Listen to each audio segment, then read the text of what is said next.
بہرحال زینہ طے کر کے وہ پہلی منزل پر پہنچ گئی اور اس کے بعد اس نے ایک کمرے کا دروازہ کھولا اور اسے اندر آنے کا اشارہ کیا۔ حیات علی نے ایک نگاہ میں دیکھ لیا کہ کمرے میں ایک مسہری بچھی ہوئی ہے، لیکن غیر معمولی قسم کی۔ وہ فرش سے بہت اونچی تھی اور اتنی بڑی تھی کہ اس پر 4-5 آدمی بیک وقت سو سکتے تھے۔ وہ کمرے میں داخل ہوا لیکن عورت پیچھے رک گئی تھی۔ اس کے لبوں پر ایک پراسرار مسکراہٹ پھیل گئی۔ اس نے آنکھیں بند کر کے گردن خم کی اور ایک دم واپسی کے لیے مڑ گئی۔ حیات علی کے منہ سے ایک ہلکی سی آواز نکلی، لیکن عورت نے بڑی پھرتی کے ساتھ دروازہ باہر سے بند کر دیا تھا۔ حیات علی دوڑ کر دروازے کی جانب پلٹا اور اس نے دونوں ہاتھ دروازے پر رکھ دیے۔ بڑی خوفناک کیفیت محسوس کر رہا تھا وہ، حالانکہ شدید تھکن سے اس کا بدن بری طرح ٹوٹ رہا تھا۔ کپڑے دھول میں اٹ گئے تھے، یعنی دھول سے بھر چکے تھے۔ وہ خشک ہونٹوں پر زبان پھیرنے لگا۔ دروازہ باہر سے بند ہو گیا تھا۔ کچھ لمحے تک وہ دروازے کے قریب کھڑا رہا، پھر مسہری کی جانب بڑھا۔ سب سے پہلے اس نے اپنے جوتے اتارے اور گہری گہری سانسیں لینے لگا۔ یہ دونوں یہاں اس ویران مکان میں کیا کر رہے ہیں؟ حیات علی کو وہ دونوں اس دنیا کی مخلوق ہی نہیں معلوم ہو رہے تھے۔ پھر کیا یہ بدروحوں کا کوئی چکر ہے؟ ویرانوں میں بنے ہوئے ایسے مکان بدروحوں ہی کا مسکن ہوا کرتے ہیں۔ میں نے تمہیں مشکل میں ڈال کر اپنے لیے بھی ہزاروں مشکلیں مول لے لی ہیں۔ تھکن جب زیادہ غالب ہوئی تو بستر پر لیٹ گیا۔ پھر دل میں یہ خواہش پیدا کہ کاش یہاں غسل کرنے کا کوئی بندوبست ہوتا۔ اس نے کمرے میں چاروں طرف نگاہیں دوڑائیں۔ ایک طرف ایک چھوٹا سا دروازہ بنا ہوا تھا جس میں کواڑ نہیں تھی۔ اینٹیں بے رنگ و روگن تھیں اور ان پر جگہ جگہ سے پلستر اکھڑا ہوا تھا۔ کافی بلندی پر ایک چھوٹا سا روشن دان بنا ہوا تھا جس سے روشنی اندر آ رہی تھی۔ ذرا دیکھو تو صحیح یہ دروازہ کیسا ہے۔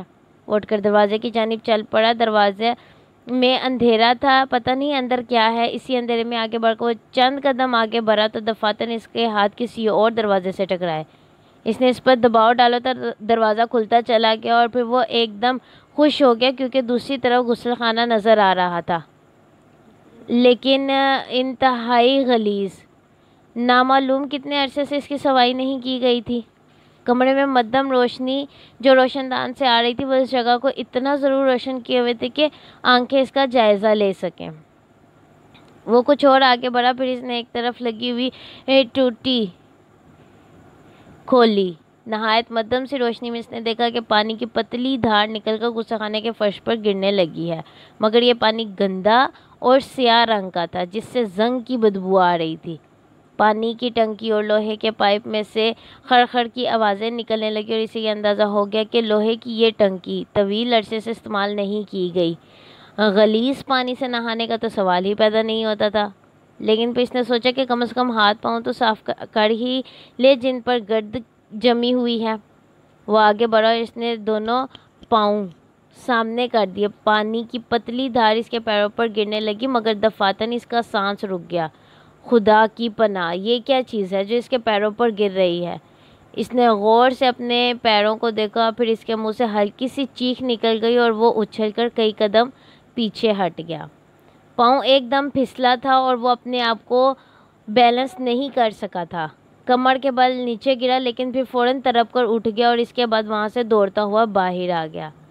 اس کا دل بری طرح دھک دھک کر رہا تھا۔ نل کی ٹوٹی میں سے خون کی دھار نکلی تھی اور اس کے پیروں پر خون جم گیا تھا۔ اسے ایک دم یہ احساس ہوا کہ وہ خون پرانا نہیں ہے بلکہ پیروں پر گرنے کے بعد اس کا رنگ بدلنا شروع ہو گیا تھا، اور اس کے تجربے نے اسے ایک لمحے کے اندر اندر بتا دیا کہ یہ انسانی خون ہے۔ دل تو یہ چاہ رہا تھا کہ چیختا ہوا یہاں سے بھاگ نکلے۔ یہ مکان واقعی بہت خوفناک تھا، لیکن اس نے اپنے آپ کو سنبھالا۔ اس اچانک اور لرزہ خیز دریافت نے اس کا ذہن معاف کر دیا تھا۔ وہ خوف بڑی نگاہوں سے اپنے پیروں کو دیکھ رہا تھا۔ اس کا سر بری طرح چکرا رہا تھا۔